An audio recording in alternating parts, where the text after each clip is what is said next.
Аз съм самотна майка. Всеки ден нося детето си на ръце. Буквално и преносно.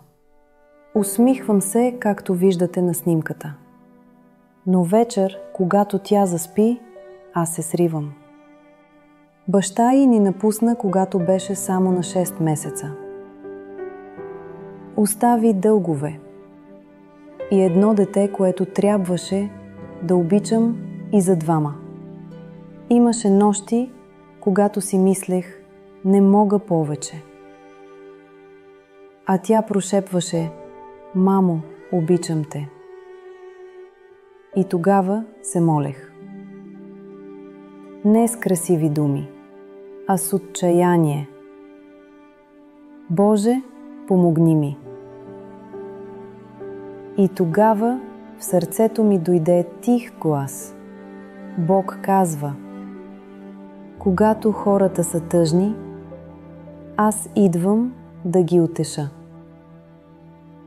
А когато са слаби, идвам да им помогна. Когато са изгубени, аз им давам посока. Когато плачат, аз изтривам сълзите им. Не получих чудо, а малки знаци. Съседка с хляб, приятелка с работа.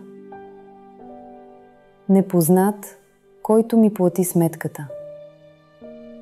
Днес още съм уморена, но не съм сама.